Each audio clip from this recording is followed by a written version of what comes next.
The LDS Church has had a presence in Benin for about 15 years now, and in Togo it's been an extra 2 or 3 years. And for a long time that did not mean a whole lot. There was a senior couple that was usually running both countries, and maybe 4 missionaries in each country.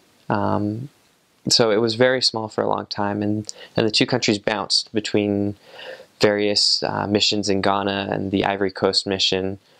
And the numbers slowly grew, 8 missionaries per country, 12 missionaries per country.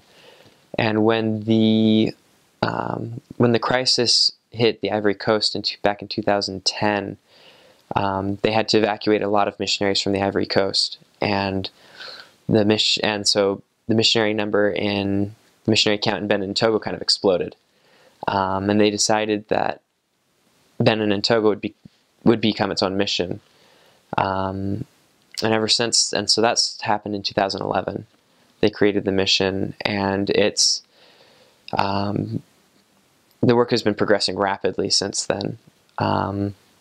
When I arrived in Benin, there were 4 branches and 2 groups, and those 2 groups quickly became branches almost as soon as I got there. So we had 6 branches, and by the time I left, we had 10 branches, and there was an organized district. Togo similarly had 8 branches, I want to say, and now there's a stake there with 7 or 8 wards.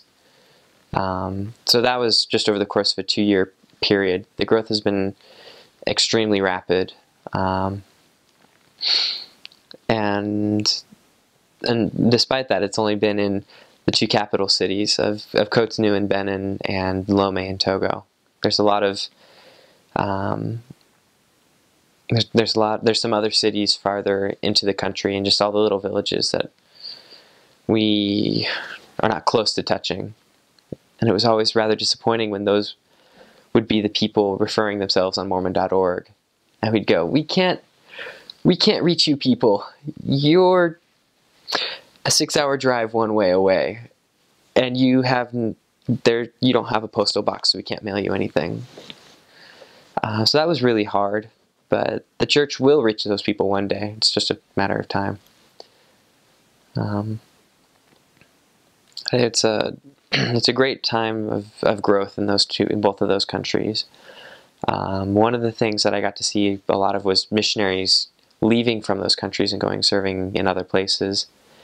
And a lot of those missionaries are still out, obviously, but in Benin, I actually ended up meeting the first 5 missionaries to ever serve from Benin, and each of them in their own right has been able to incredibly strengthen the church after they came back.